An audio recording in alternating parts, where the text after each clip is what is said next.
No Sure. problem. Is it okay to record this? Yeah, that's fine. I Very accept good. it. Thank you. I appreciate that. Coming in 3, 2, congratulations and welcome to the first edition of an ongoing series we're going to be hosting at San Jose State regarding the front lines of history in the making, the year 2020, where we have a pandemic, COVID-19, and we have the Black Lives Movement colliding with each other. And what we wanted to do is have some of the professionals in journalism, advertising, and public relations to talk to our students about what's going through their minds as they're on the front lines of these things developing. And I have the perfect kickoff guest. Our inaugural guest for this is Randy Vazquez. Randy, graduate of class of 2015. Thank you so much for doing this. No problem, Bob. Thanks for having me, and I'm glad to talk to you about everything. Well, you know, you and I talk all the time, but I want you to share with them, like you do with me, some of the things you do. But very quickly, take a minute and tell everybody, since 2015, what have you been doing with your life? Yeah, so graduated fall of 2015, and following graduation, I actually worked for Bob doing videos for the university for a few months before I got to go to New York for the New York Times Institute. And while I was there, I was spent time in the New York Times newsroom and did work for them. And I was actually only one of 2 there who actually got an assignment from the New York Times. So one of my stories actually ran on the homepage. So that was a big deal for me. And after that, I just stayed on the East Coast and had an internship in South Florida for the Sun Sentinel in Fort Lauderdale. And that internship turned into a job. And then I just covered 2016. If y'all don't remember, it was an election year.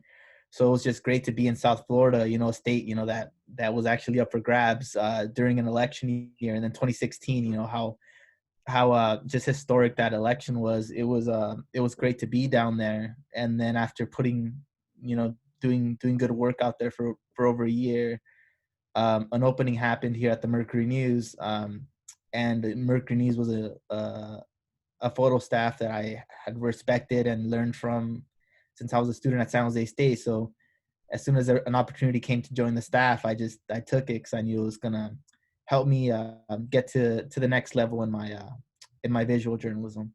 Very good.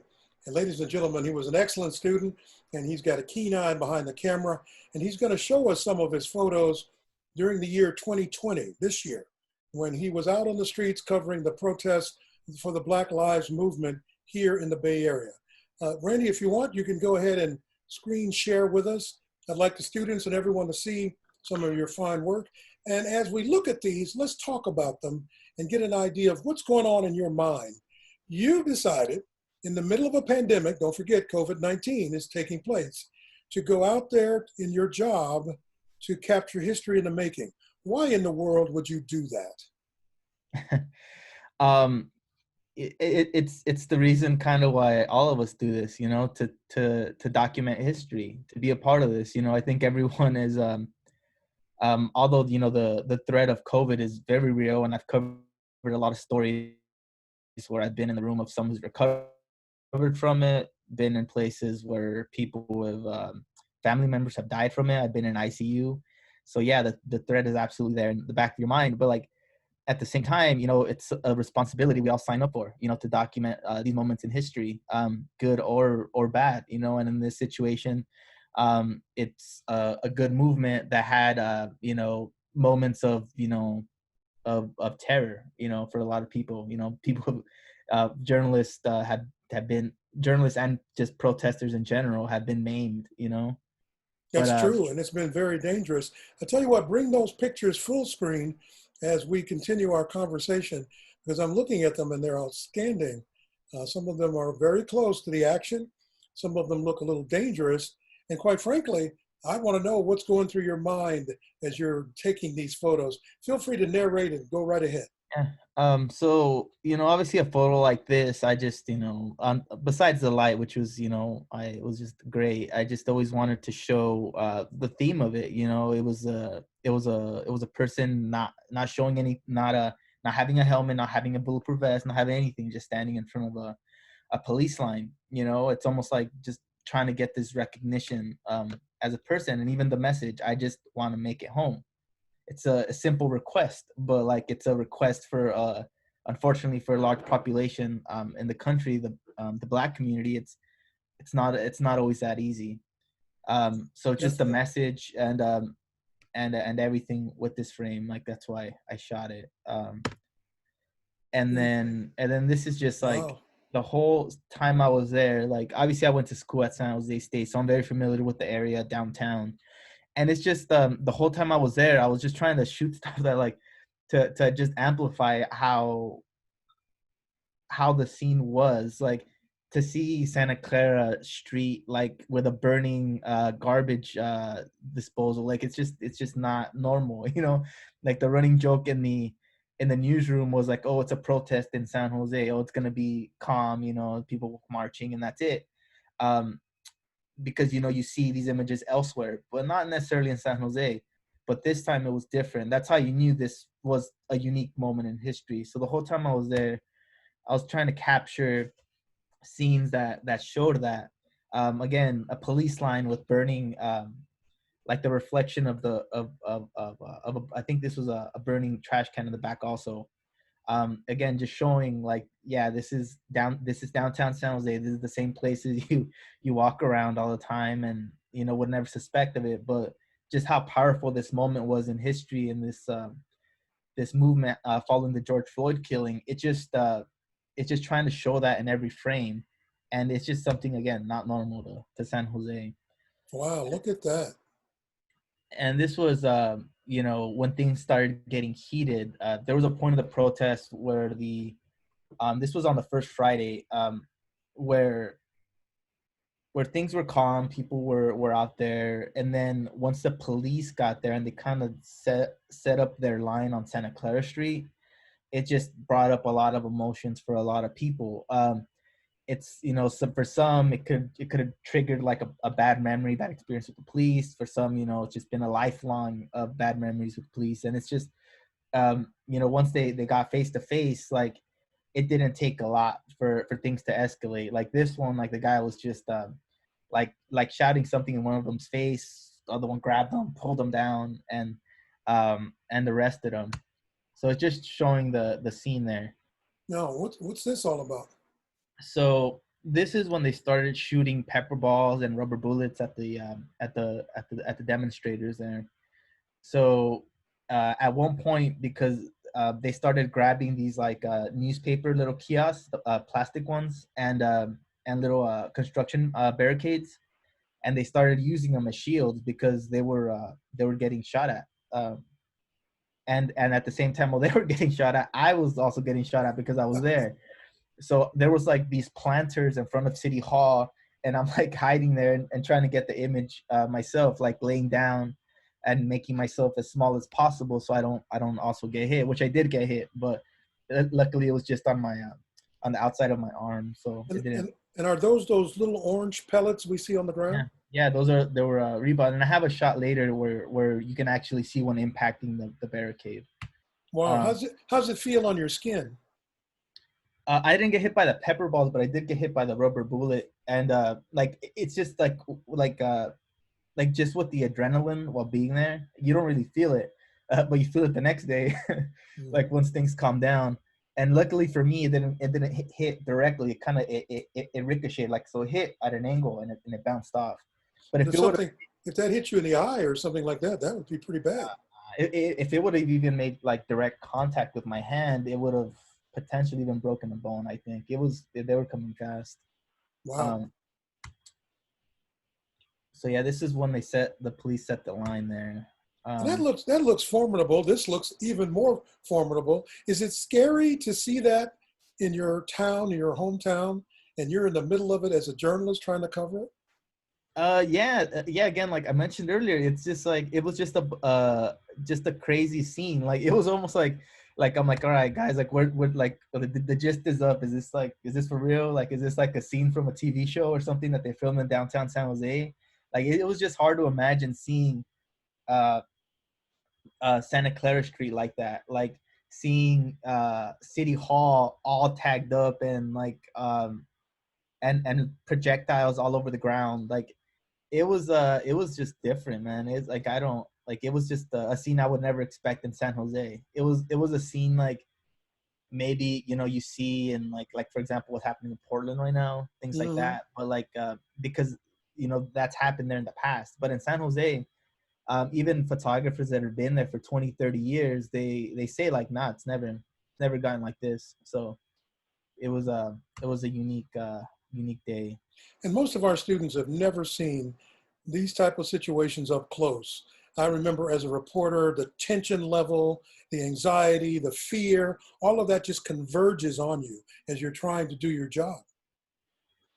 Oh yeah, man. It's a like there was a point where um I I myself was kind of caught in that moment where it's like I had to kind of disregard like me trying to do a good job and just being safe, like the way downtown is built, especially once you start getting west of 4th Street on Santa Clara Street. It's just buildings on both sides. So like once they started letting off tear gas there, it was essentially forming into like this cloud of tear gas, where the air wasn't escaping anywhere. Right. So like, and they had let those off at my feet, So like I couldn't go through the police line because they weren't letting anyone through, and so I had to run across the street while they were shooting projectiles just to be able to get oxygen because I was suffocating. If I would have stayed there, I would have probably suffocated and passed out because it was there was nowhere to go. Again, concrete wall on the left, concrete wall on the right. So I ran diagonally to the next street over, just to catch my breath because it's it was just impossible to breathe. We understand what you mean by a crazy setting. And these standoffs, you look at them and you think, is it just for show, do you think, or are these people really serious about their points of view? These protesters being arrested. What was your take on how they were talking to each other and how serious they were about what they were doing? Well, it ranges, like everyone I think there had different intentions, like some were there to just like peaceful to have their voices heard. Others, like any other protest, they're there to like more aggressive intentions, I would say. Like they're trying to cause damage. But I guess you could also say that about some of the police officers that were there, right? There's like the case of Officer Yun who was who was like making remarks to a woman calling her the B word, and before shooting projectiles at them. And same footage of like officers smiling and licking their lips while before they're gonna shoot them. So it's just people just have different intentions while going there, and but as far as on the protester side, yeah, it ranged. And I couldn't necessarily blame some of the protesters that were there, just outraged, because like how else are you going to express your outrage? You've been, for a lot of these people, you've been mistreated for so many years, and this was just kind of the breaking point. I keep referring to, I remember I was still too young to remember concrete memories of Rodney King, but I asked my mom, like, everything that because she was living in Southern California, so she lived through the LA riots. And I asked her, I was like what has changed since Rodney King? And she was like, well, not a lot. And I guess I definitely sense the anger, the frustration, by these protesters, some of them. Fascinating. um Incredible insights. And you can change to the next photo. I just wanted to say these emotional pictures like this one, you have an eye for this kind of photography and news. Talk about how you developed that. um the thing is, it's just like, regardless of the situation, like I've always taken the human experience first, right? Like for example, even in this frame, it's just like this protester, if you recognize her from a few previous frames before. um I'll bring it back. This is the same protester who was on there. on their knee in front of the police line. And then in a later frame, she was just struggling to catch her breath, but she wasn't running away. It's just, for me, it just, again, like, it just says like this woman did everything to be seen, to be heard by these officers. And then even her, she kind of it just became too much, where she fell on her hands and didn't even fall down all the way, um and didn't leave, just to be heard and to be seen. And that was a lot. Again, like when I say there was a wide range of different demonstrators there. This one, like this woman, she was like, she did everything possible to be seen and be heard. And even to the last moment, like, she was still there, holding herself up. And the presence of mind for you to turn and look to your left or right and see that as we call it a cutaway in television, and to shoot that moment tells us a lot about what the personal experience is for an individual protester. I thought that was excellent. You can move on though, but that's a great photo. Yeah, and again, this is down 4th Street, showing, the chaos, the scene that was there. Another That's protest. fascinating. Are they pinning him down there, or is he just laying in the street? No, they pinned him down. They were arresting him. And again, if you see at the lower left of the feet, like, those are some of the projectiles that were shooting. Wow. And yeah, again, this was them. At one point, they drove a car in front of and parked it parallel to the police line, just where a lot of protesters were hiding, so they wouldn't get hit by the rubber bullets. And I just took this image because it was just like someone, just like, it just seemed like like someone hiding, And just so they wouldn't. the other thing is that little sign, cancel rent, cancel mortgages. There's that tie-in back to COVID-19. All these people have been sheltering for weeks and months, and then this is breaking out all over the streets. It's just amazing the emotions that must have been running wild there that day. Yeah, it was a lot of things. And then this is just like a local business, watching out for their um watching out for their store there. And then this is actually a car that attempted to drive past a group of protesters. From what we found out later, apparently they hit three people in the process of doing it. And while this was happening, if you notice the broken glass in the front, they were being shot at by police. So it was just, that was wild. For a Yes, while, crazy. yeah, I had to jump behind the car because it wasn't slowing down, and it was coming like right at me. So I had to, like, I figured, I'm like, well, if at least, like, if another car could potentially stop this car, so I had to hide behind the car. So. We're having a conversation with Randy Vazquez from the Mercury News, a graduate of the School of Journalism at San Jose State. Randy, go right ahead. Tell us what we're seeing now. Yeah. So, and then now we we move on, and this was a moment in the protest before like things started getting too hairy. But like I just started also seeing the, not, I don't want to call it fear, it might have been, but like a lot of the just uncertainty in some of the police officers, like facial expression and eyes, like they had never seen nothing like this. So it was also important for me to shoot that. And because you can tell, like, this was just new to them, this was foreign, like everyone else in San Jose, this wasn't a normal scene. Again, this was when the guy was being arrested. Yeah, this is down, I believe this is 2nd Street. Yeah, again, kiosks on the ground, project bunch of debris from the projectiles the officers were shooting all over the ground. Again, yeah, just a scene not normal to San Jose. And then I mentioned the car that was parked parallel to the police line. This was it. And again, like, again, I keep saying this, but you would never see a car parked like this parallel in the middle of Santa Clara Street and 4th Street. Just again, this is something new. You can say historic, because it just doesn't yet, like, they haven't probably seen protests like this since like the 60s or something. And Exactly. It reminds me of the 60s.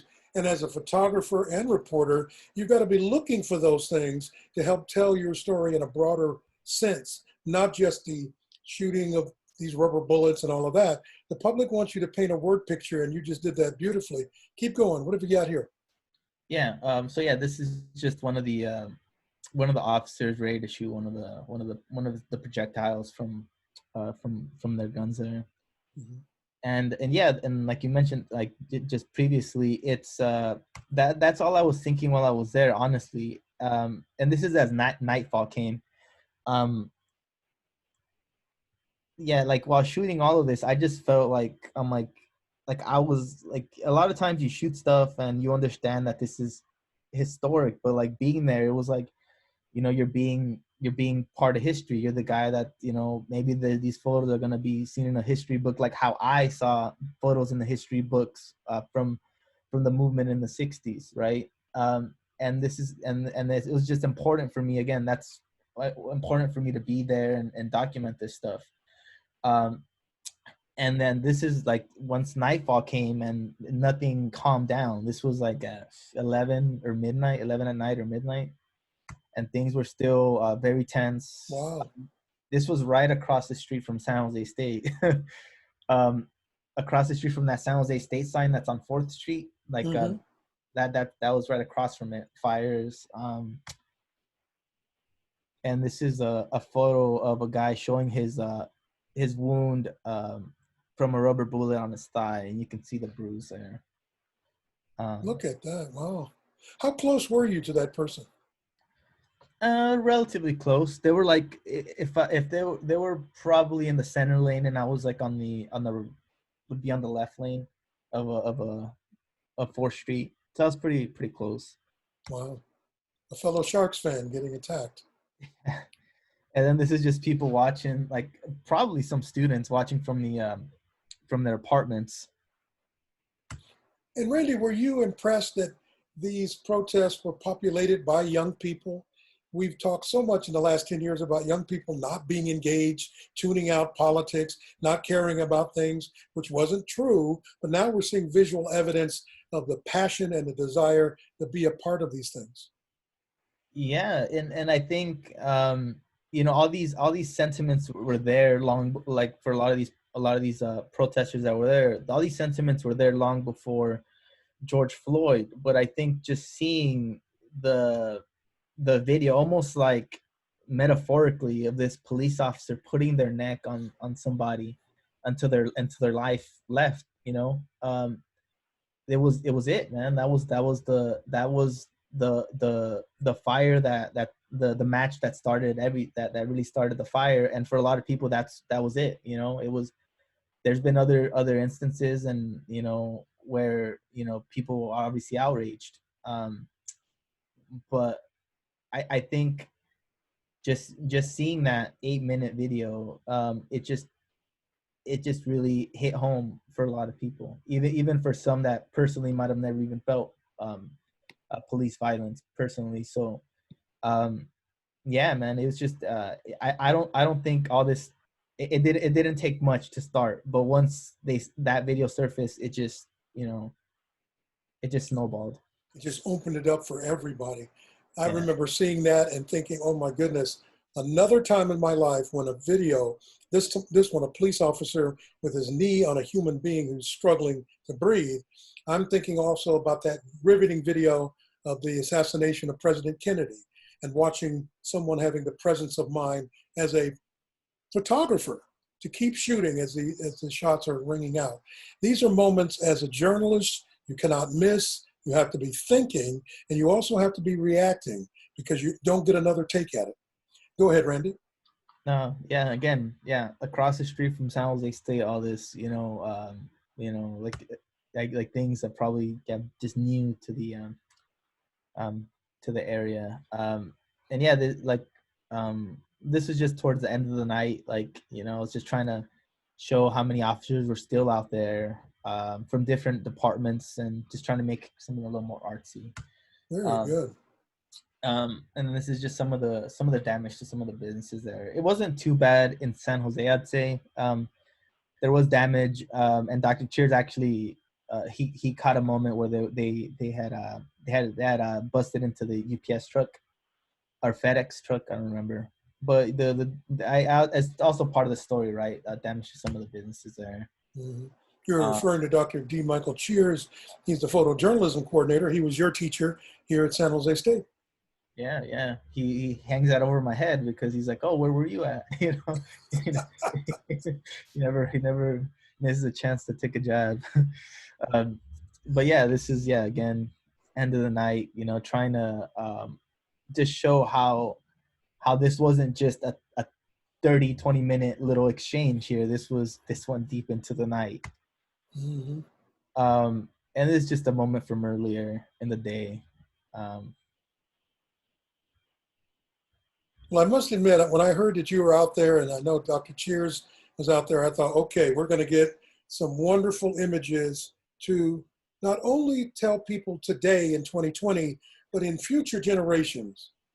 These were the emotions that were running strong, and that the police, the community, the journalists were all together as part of something that needed to be said and needed to be seen. And I was very proud of you for being on these front lines and capturing these unique moments. Yeah, and this is stuff I after like my initial take I sent, I had some time, I looked over and I'm like, let's go through the take and see other moments. And I had went in, and this is the shot I mentioned earlier. This was I think a pepper ball that impacts a barricade, and you can see the dust flying, and then those are the things that were being shot at some of the demonstrators. So that projectile is coming at a pretty high speed. Yeah. Oh yeah, it's flying, man. Like there's no way if it was shot at you, you'd have to be Bruce Lee or somebody to have the kind of reactions to like move out of the way and not get hit by that. That was there was flying. If you're not the Flash, you might get nailed. Yeah, and this is again an image I turned in later, but this was the same protester from the other two images I sent over, trying to have a discussion with the only black police officer that was on the line. So it was just again another moment. And was the officer receptive to talking, or did they just stare the person down? He did want to talk, and that's the thing, and that's actually it seemed like they were getting somewhere, and then just all hell broke loose, and the projectile started flying, but there was a conversation there, and I believe this officer on the left, he is a former his last name is Campbell. He's a former South Carolina defensive lineman, University of South Carolina. Wow. Yeah, and he chose. They did a little story on the SJPD did a little internal video on him, and he wanted to be an officer to start a conversation, to be part of the change, right? And he actually was. He was trying to talk to the protesters there, but it was just the situation was so tense that like even his message kind of was falling deaf. Were you able to talk to him at that moment? No, well, I didn't interrupt. And again, like if you notice the guy behind, like two people behind him, he already had his weapon ready to shoot. So it did it like not soon after this. That's when a lot of the scene started. That's for a different story. So that didn't run. But yeah, those are my my images from that first night of the protest. Very good. Thank you. Why don't we come back to full screen before we wrap it up? I just want to get some final thoughts from you about the overall experience. This is quite a learning experience on the fly. There is no class at San Jose State that will put you in the middle of something like this to let you practice. This is something you have to be thinking about on the scene, and remember what you've been taught, listen to your instincts, protect yourself, but as you said at the very outset, document history. This is a one-time only opportunity. And I think you captured these scenes very well, and we can study these for the next 10, 20, 100 years and understand that passions ran strong, people cared, and that the media had a responsibility to be on the front lines to help the public understand why. Yeah. Randy, can you come back to full screen? Oh, for me? Oh, okay. Yes. There you go. That's me, and there you are. Very good. Before we wrap up, as I said, COVID-19, we had this pandemic this year that's kept everybody on edge and sheltered for most of the year. Emotions run strong. We have college students now that are coming back to San Jose State and all over the country to their classes via technology like this. They're not allowed to be on campus for safety reasons. Does it diminish the education, or through opportunities like this where you get to share your professional experience, can students actually learn how to think critically about being a photographer, a writer, a producer? What are your thoughts about that? Well, yeah, and I think this is a unique opportunity for any student, right? Like you don't you don't go to a journalism program to do journalism inside a classroom. You go there to learn things that'll help you out in the field, but ultimately you're going to have to do that out in the field. So this is kind of in a sense you're already remote learning, like a lot of people are they're using that term right now. So I think it's a great time for a lot of story opportunities, and I just think it's probably gonna, to be frank, it's probably gonna expose those who are probably not gonna pursue this as a long time career, because during this time especially, it's going to take some initiative. It's going to be it's not going to be easy. You're going to put yourself at risk, but I think those that do a good job during this time, it's going to reap benefits for the rest of their career. And I can only imagine every job or internship interview in the coming years, they're probably going to ask you, what did you do during the protests? What did you do during the pandemic? And if you have nothing to show for it, then consider another career. Your point is well taken. We are not happy about sheltering. I know I'm not, but I'm doing something that will document not only for my boss, the university, for my students, but also for myself professionally, that I'm still part of the journalism community. I can still do things, even at home, using that wonderful internet. And you can also come up with creative uses of technology like Zoom, your camera, or whatever, to educate the public about things that are going on. And that's what we teach in the School of Journalism and Mass Communications. Critical thinking never stops. And I have to commend some of the students that were out there during the protest. There was a handful of San Jose State students that did take the initiative. They weren't in session. But they still went out there, right, to document this stuff, to do video, to write stories. And especially as a student, like, it's one thing, me as a professional, I get paid to do this. If I get hurt, I got some kind of insurance. As a student, you don't have that. So but these students still felt a responsibility to be out there and to improve themselves and to document history. So and that's one of the things I will talk to the students about on Zoom class this fall.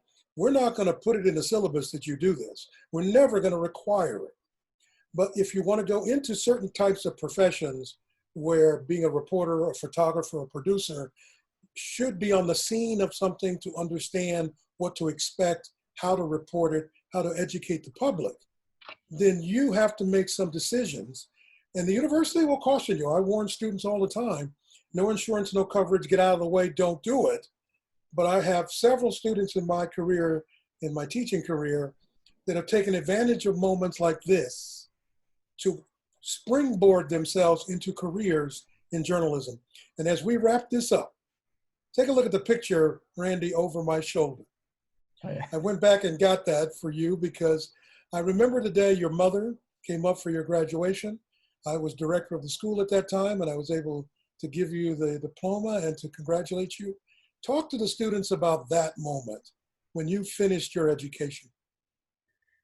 Man, well, for me, it was just like I've said this. I think I said this in a previous discussion we've had, Bob. But like, for me, graduating college, it was like it was for me. I just always thought of it bigger than just my own accomplishment, right? Like, it was something no one in my family had done.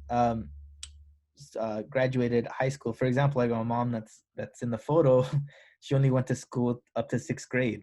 So for me, it was just like this last barrier for me that I just felt obligated that I needed to break, because like, um, my mom again came here from Mexico with, the clothes on her back, and like my brother, who at the time was maybe 6 or 7, my sister who was 5, and my other brother who was not even a year old in her hand, and came across the country. So for just to have a better life, right? So for me, like, it was just like the last barrier that I felt I needed to overcome for my entire family, for us to really feel like we've arrived. Like I uh I I wanted to do that for her, and then I also wanted to do that for my nephews and everyone that's gonna come past me. And since then, I have a nephew who graduated from Cal State Fullerton, another one that's in the process of doing it now. So um, it was just one of those moments, and it was just like a big weight for me, especially because like it didn't come easy, and it didn't come on a golden road. Like for example, like I wear my Mount Sac shirt because I came from community college.